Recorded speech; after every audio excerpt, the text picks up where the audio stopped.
channel. In today's special video, we will solve sum based on previous explanation of 1's complement, sign bit integer and 2's complement and basic number which we have represented in various bases. So we will solve the problems which are based on that concept. If you have not cleared that concept, please go to my playlist of digital logic. There you will get all the lecture video of what topics I have teach up till now. Please go through that video. Then you start with the sum topic. Now looking back at the sum topics, I will make a different playlist for all the sum topics. मतलब मैं अलग playlist बनाऊंगी for sum topics of the digital logic. अगर concepts and sums एक साथ हुए तो it will be all messed up. तो मैं digital logic के sums के लिए अलग playlist बनाऊंगी and concept के लिए अलग playlist बनाऊंगी. जैसे concept खत्म होगा, please get to the sum part of the playlist so that तुम बराबर एक track पर चलेंगे. So today in this video we will get all the sums जितने भी possible हो. We will try to solve today at least 10 या 15 sum so that तुम्हें थोड़ा basic review हो जाएगा how to solve the sum if gate में 1's complement, 2's complement या base, how to find base, what is the base of this number, इस पर आया तो how to solve. So let's begin with the topic. In the conceptual part, I have taught you about how to find the number in various bases. मतलब कैसे एक number को अपन represent कर सकते हैं इन वेरियस बेसिस. ये मैंने first concept मतलब फर्स्ट लेक्चर में आपको पढ़ाया था, राइट? और I think you have done it very well so that अभी सम्स आएंगे. तो मैं उस कंसेप्ट से थोड़ा हटके सम्स लूंगी. दैट इज इफ मुझे एक नंबर दिया होगा और मुझे अगर उसका बेस निकालना होगा तो मैं कैसे निकालूंगी. First I will explain you one sum, then उस regarding we together will solve the other sums. So let's begin with the first sum. पहले मैंने आपको कंसेप्ट में सिखाया था कि मैं नंबर कैसे रिप्रेजेंट करूंगी अगर मैं अलग अलग बेस में लिखूंगी, राइट? पर यहाँ मैं थोड़ा हटके टॉपिक लूंगी, मतलब जो गेट में स्पेशली आ सकते हैं टॉपिक वो. यहाँ मुझे नंबर दिया है और मुझे यहाँ बेस फाइंड आउट करना है. What I have to find out, that is R, which is what base is used in this statement which satisfies the equation. Okay, मतलब ऐसे R ढूंढना है जो मुझे satisfy करना चाहिए ये रिलेशन में. तो अगर मैं R की वैल्यू लूं तो मैं पहले R पूरा फिलअप करूंगी. मतलब as you know R0, R1, R2 लिखते हैं अपन और R0 और R1 लिखूंगी. तो लेट्स सिंप्लीफाई दिस. तो इसका आएगा root of R square plus 2R plus 1 is equal to R plus 1. Understood? ये तो बेसिक सबको समझ ही आया रहेगा कि how I simplified this function. Now I will square, okay, square this function, this whole statement. Then यहां अगर मैंने स्क्वायर किया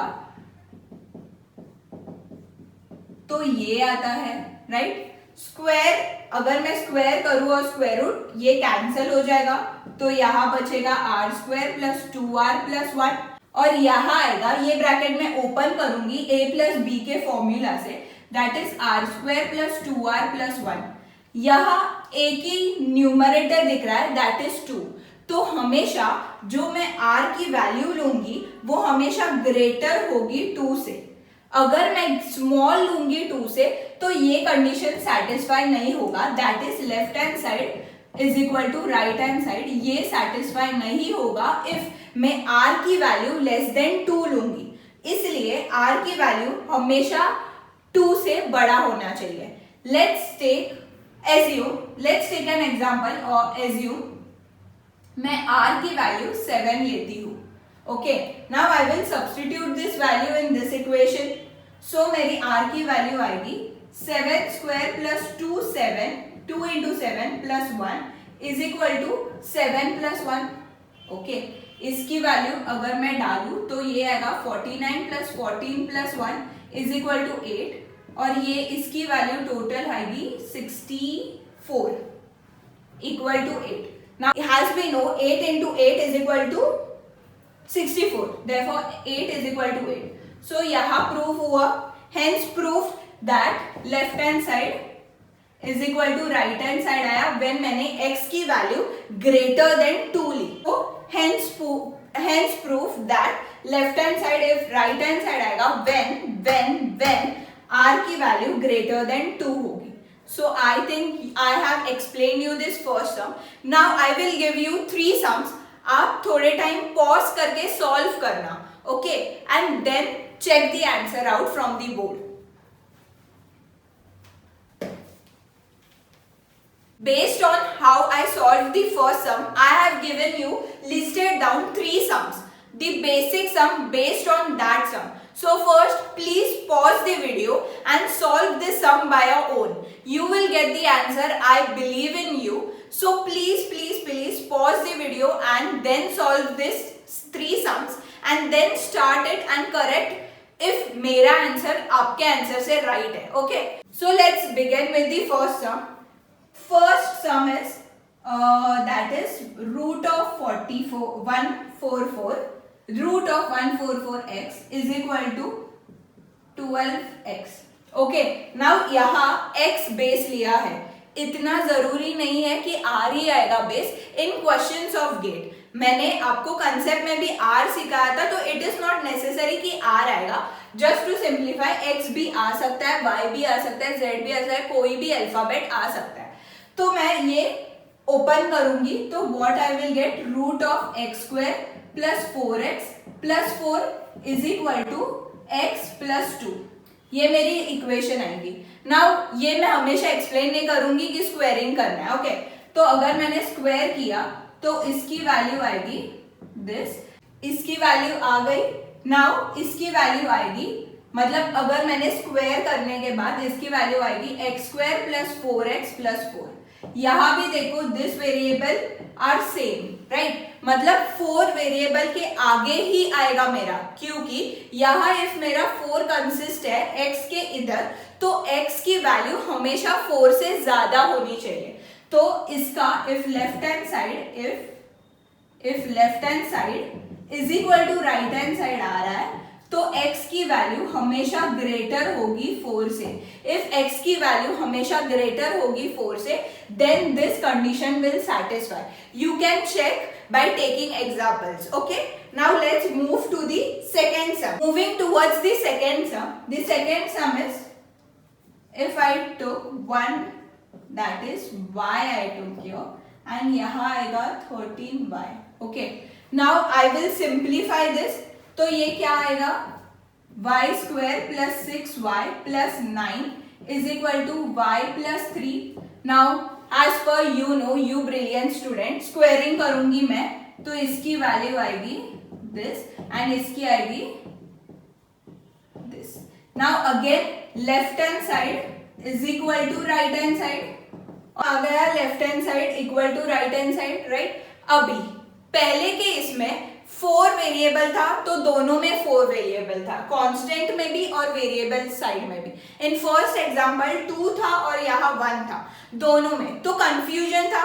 ना यहाँ कौन सा वेरिएबल बड़ा है, कौन सा वेरिएबल बड़ा है, दैट इज 9. तो y हमेशा ग्रेटर होगा 9 से. अंडरस्टूड. यहाँ जो मैं बड़ा वेरिएबल दिख रहा है दैट इज 9, उससे मेरा बेस बड़ा ही होना चाहिए. अंडरस्टूड. कैसे बेस फाइंड आउट करते हैं, व्हेन जब ज्यादा वेरिएबल होगा और दोनों left hand side equal to right hand side होगा, तो take the biggest variable and वो वेरिएबल से बड़ा होगा मेरा base. Understood. Now let's go to the third sum. The third sum is थोड़ा tricky. You have to solve it by your दिमाग. Okay. So please take. I will give you. Please pause the video now if आपने नहीं किया है. Third sum आप खुद से करो, फिर मेरा आंसर देखना. Please. Now let's begin with the third sum. Moving towards the third sum.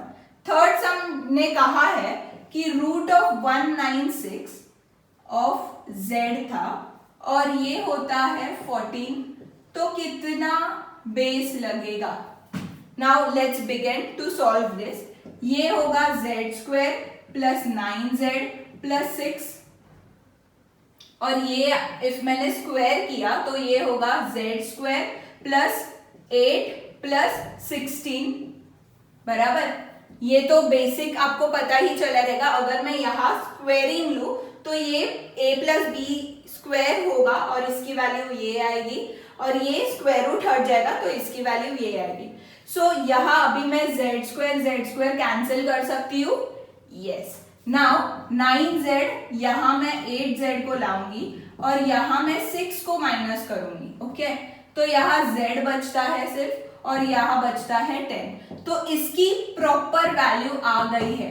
z हमेशा 10 होगा, z 10 से बड़ा भी नहीं होगा, z 10 से कम भी नहीं होगा, बिकॉज यहाँ एक कांस्टेंट बेस मुझे ये क्वेश्चन ने दिया है। Please please please, I know आपने सबने ये क्वेश्चन अच्छे से सॉल्व किया रहेगा। इफ ये किया होगा please take your hand, tap on your back. अच्छा है बच्चा, बड़े अच्छे से सॉल्व किया। सो ये तीनों सम आपको अच्छे तरीके से समझ आया रहेगा। सो लेट्स बिगिन, थोड़ा और लेवल अप करने की ट्राई करते हैं। Okay, now let's begin to the next sum. The next sum is थोड़ा ट्रिकी, थोड़ा टफ, बट अगर ये कंसेप्ट समझा ना तो कोई भी सम इस रिलेटेड आप फाड़ दोगे, ये तो पक्का है। So the next sum is important, please mark. ये पहले भी आ गया है गेट इसमें, तो इस टाइप के आने की पॉसिबिलिटीज है। Sum here I have to find अलग अलग बेस, मतलब ये इसका बेस x का x अलग होगा और ये बेस y, तो ये दोनों स्टेटमेंट के अलग अलग बेसिस मुझे फाइंड आउट करने हैं। तो क्वेश्चन क्या है, 54x is equal to 73 base y। तो अभी मैं देखूंगी तो x की वैल्यू यहाँ ग्रेटर देन 5 होगी, प्रीवियस क्वेश्चंस में जैसे मैंने पढ़ाया, और यहाँ y की वैल्यू ग्रेटर देन 7 होगी। But now I am confused here कि x लू या y लू। Most of the children what they do mistake, I will first explain you that। ये सब explain करने से पहले what बच्चे do, क्या mistake कर सकते हैं वो मैं explain करूंगी। तो यहाँ आएगा 5x plus 4 is equal to 7y plus 3, ये तो बेसिक सबको समझा होगा। Then मैं 5x minus 7y लूंगी और यहाँ -1 आएगा, क्योंकि 4 यहाँ जाएगा तो ग्रेटर दी साइन माइनस आएगा -1। Cool. Then 5x minus plus 1 equal to 0 लिखूंगी।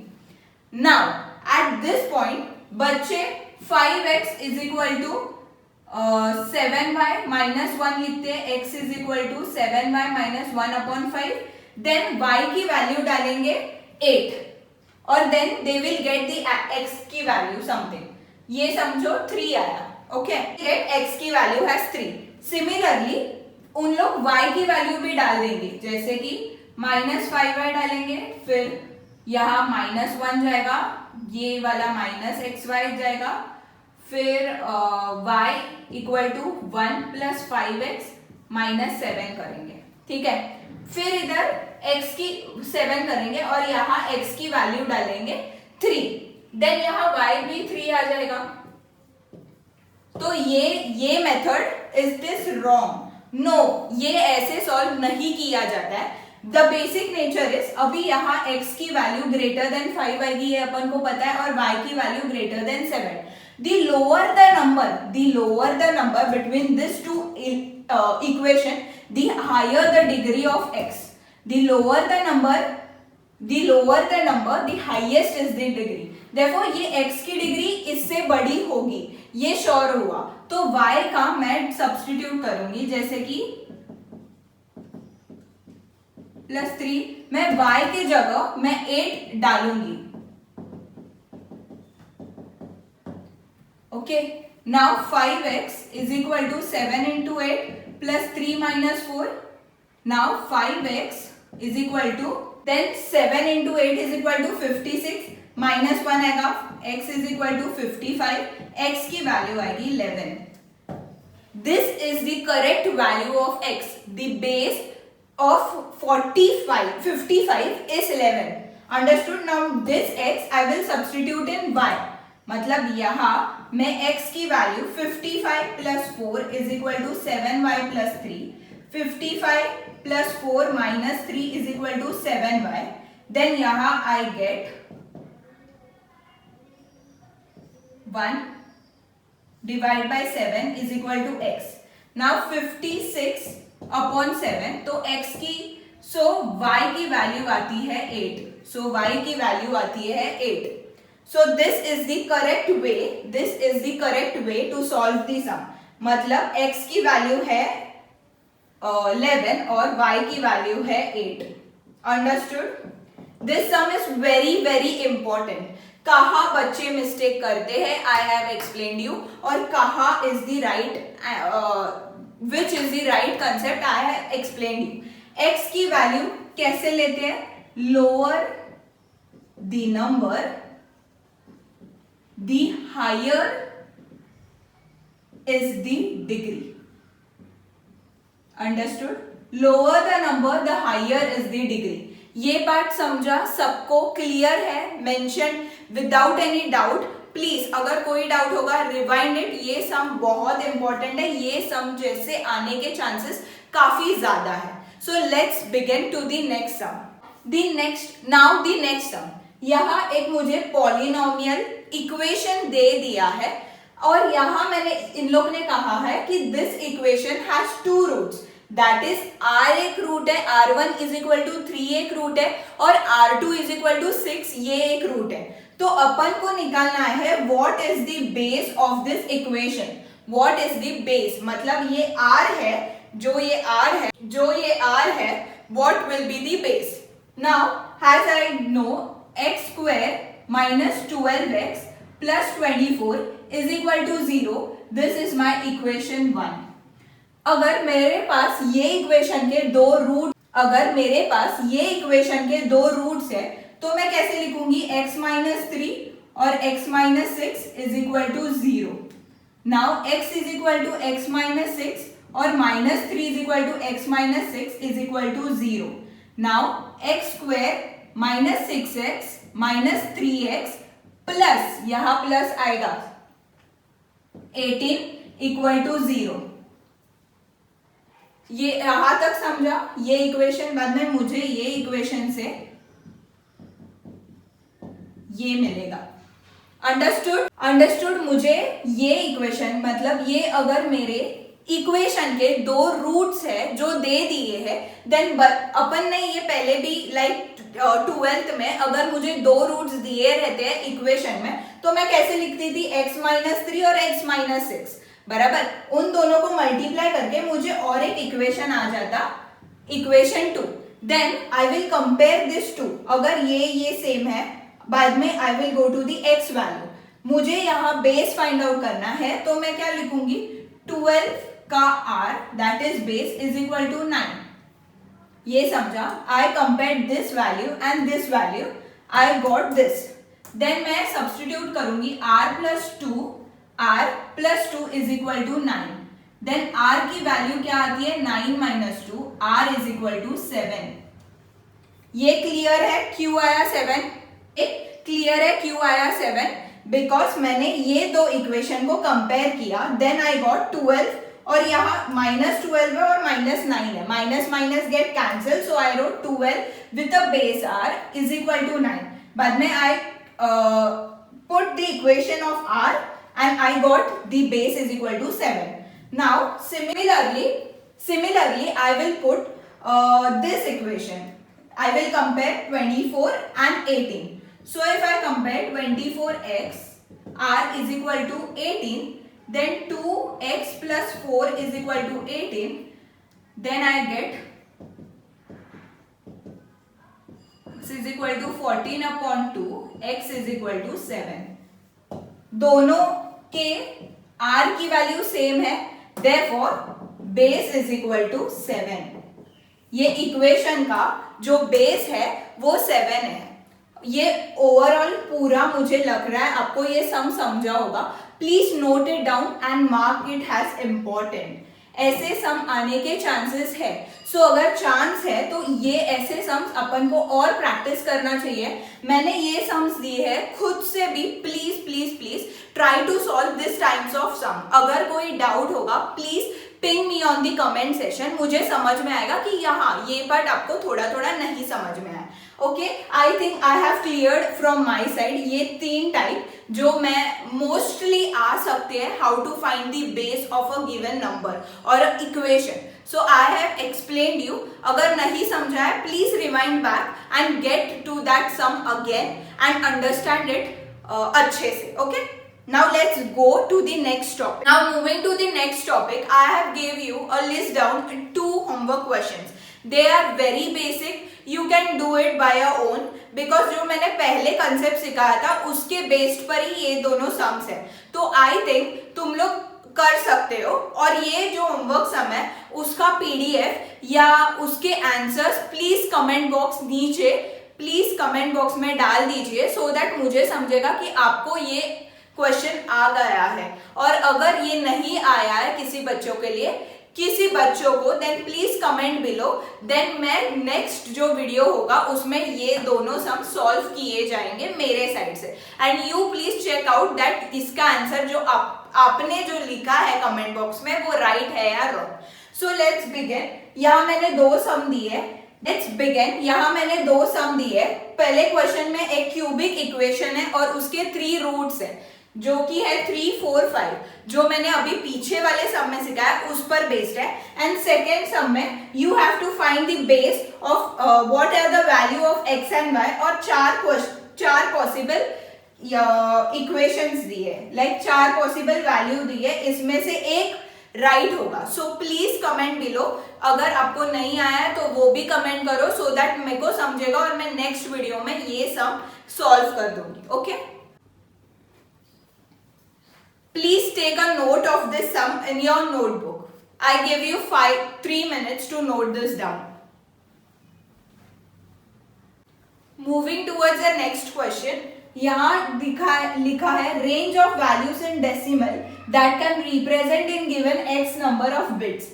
मैंने पहले भी कंसेप्ट्स में इनके फॉर्मूलाज दिए हैं and I have explained it कि कहाँ से कहाँ तक रेंज लाइज करता है। सो बेसिकली ये बहुत इजी कंसेप्ट है, ये जस्ट टू चेक तुम्हें फॉर्मूला याद है या नहीं।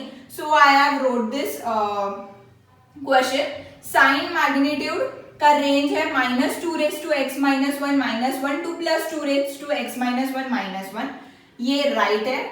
वंस कॉम्प्लीमेंट में -2 to x -1 -1 to +2 to x -1 -1, ये भी राइट है। टूज कॉम्प्लीमेंट ये देखना चाहिए -2 to x -1 to +2 to x -1, this is also right. So the right answer समझा है, but let's check the second and third also. Sign magnitude में -2 to x -1 -1 to +2 to x -1 -1, this is right. To one's complement is -2 to x -1 -1 to +2 to x -1 -1. This is also right. But this second 2's complement -2 to x -1 to +2 to x -1. This is wrong. So B option eliminate होता है. C option sin magnitude -2 to x -1 plus 2 to x -1. This is wrong. One's complement is -2 to x -1 -1 to +2 to x -1. This is right. And the 2's complement का range is 2 to x -1 to +2 to x -1 -1. This is right. But sign magnitude wrong होता है, so this option is also eliminated. So the correct answer is A. Understood? Let's move to the next sum. To the next sum, the seventh sum. Consider 10-bit number that has 1024 representation. मतलब negative और positive को मिला के 1024 represent करना चाहिए, 1024 distinct number represent होना चाहिए। Then the number is in sign and magnitude one's complement या इन टूज कॉम्प्लीमेंट। तो first sign and one's complement में सेम नंबर ऑफ एलिमेंट्स होंगे because the range and the formula of the range is same. मतलब range जो भी once complement में होगा वो ही रेंज साइन मैग्नीट्यूड में होगा। तो what is the formula? That is 2 - 2 raised to n - 1 -1 2 plus 2 raised to n minus 1 minus 1. Correct? Now I will substitute 10 bits. अगर मैं यहाँ 10 substitute करूँ तो 9 minus 1 आता है 2 plus 2 raised to 9 minus 1. तो इसकी वैल्यू आती है 5 minus 511 2 plus 511. पर अगर मेरे को दोनों इंक्लूसिव लेना है, मतलब दोनों को इंक्लूड करना है, तो मेरा है 511 plus 511 plus 1 आएगा. Okay, which gives me the answer is equal to, यहाँ 103 रिप्रेजेंट हो रहा है, बट अपन वो क्वेश्चन में चाहिए 1024. सो ये साइन और one's complement can't work. Okay, so question में देखूंगी 1 and 2 है तो दिस इज नॉट एप्लीकेबल. 2 और 3 है, 2 है that is one's complement, it is not applicable. 1 और 2 आ ही गया है तो ये भी एलिमिनेट हो गया है. तो what is the answer? 3. But before writing या मार्क करने से पहले 3 को चेक कर देते. ओके, 2's कॉम्प्लीमेंट में नंबर है -2 raised to n minus 1, 2 plus 2 raised to n minus 1 minus 1 बराबर. So this is the formula. तो नेक्स्ट क्या आता है? I have to put the 10 that is 10 bits. तो यहाँ पीछे वाले सम में है 1. सो मैं यहाँ when 10 डालती हूँ तो 2 raised to 9 आएगा. 2 plus 2 raised to 9 minus 1 आएगा. तो यहाँ 512 आएगा. 2 511 पॉजिटिव. तो अगर मैं इन दोनों को इंक्लूड करके लिखूं तो यहाँ टोटल आएगा 1024. That's why C answer is the correct one, that is gives 3. तो 2's कॉम्प्लीमेंट में 1024 रिप्रेजेंट है. Thank you for watching this video and this sum lecture. कोई डाउट होगा तो अगेन प्लीज कमेंट बॉक्स में अपना कमेंट डाल दीजिए सो दैट मुझे समझ में आएगा. So today I have taught you 7 sum and I have gave you hardly 2 sums in the homework section. So please do that sum and next time आने पर मुझे समझना चाहिए कि आपको राइट आंसर आया है या नहीं. सो कमेंट बॉक्स पर डाल दीजिए. अगेन द नेक्स्ट लेक्चर मैं अगेन यही सम्स कंटिन्यू करूंगी of one's complement, two's complement and sign magnitude. थोड़ा और 5-6 सम्स लेंगे सो दैट आपको भी समझ में आएगा कि कौन से टाइप्स आ सकते हैं. So thanks for watching this video. Hope this video will be very helpful for you. Bye bye. Love.